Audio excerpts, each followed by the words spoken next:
Good evening, Muddy Boots here on what should be a beautiful sunny summer's evening, and it's absolutely freezing where I am, so I hope you've got a little bit warmer weather. I'm just going to do a review on the Inov8 Rock Light Pro G400 GTX boots. I've got both the version 1s and the version 2s, and I was just going to compare them. My version 1 has done 700 miles and my version 2 has done 550 miles, so I thought it might be interesting just to compare the two and see where we are with these.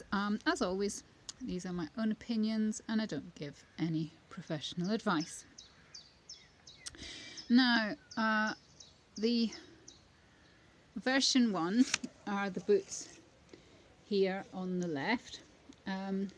These have got quite a soft outer fabric in comparison to version 2 over here, which is quite a stiff version, and these have got a bigger toe bumper than the original version 1.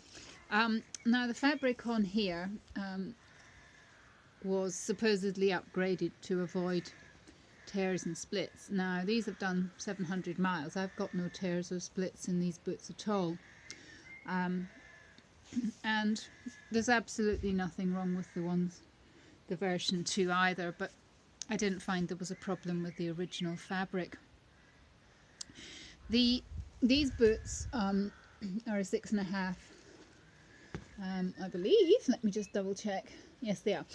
They're both 6.5 sizes, which I am a 6, but those ones I think come up much smaller than these original ones. These had a much roomier toe box than the version 2s as well. Version 1 took no breaking in.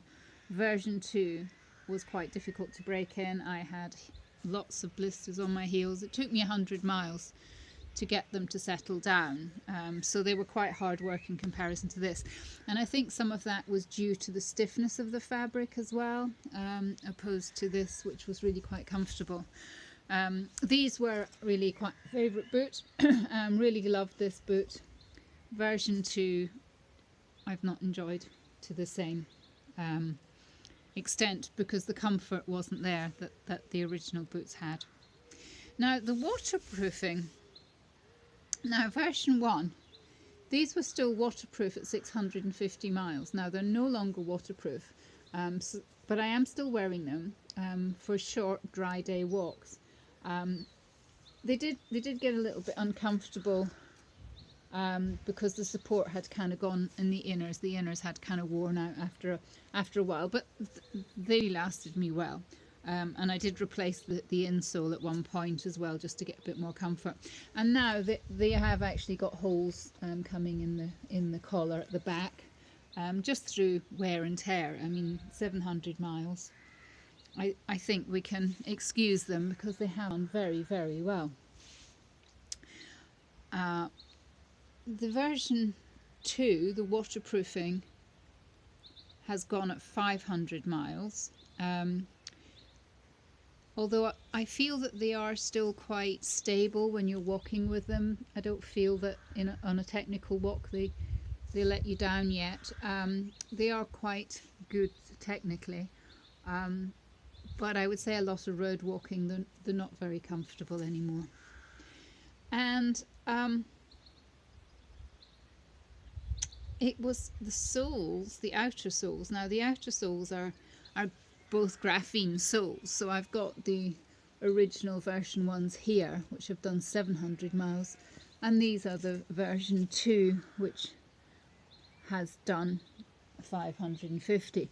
As you can see in version 2, hopefully you can see there's a lot of wear. This is flat. There's no grips, there's no markings like there are on these ones. These ones are completely flat now. If you look on the originals, it's a much better sole. That's done 700 miles and it still has good grip. There's nothing wrong with the soles on these. So there's obviously lesser quality in the soles on version 2 as well, which is slightly disappointing. So what can I conclude from this? Well, I think the conclusion is, you know, if it ain't broke, don't fix it. The version 1 was a lovely boot. Version 2, no. I'm not going to buy another Inov8 boot because of them. So, but I just wanted to let you know and let you see, and then you can make your own mind up on these boots. And as always, take care out there.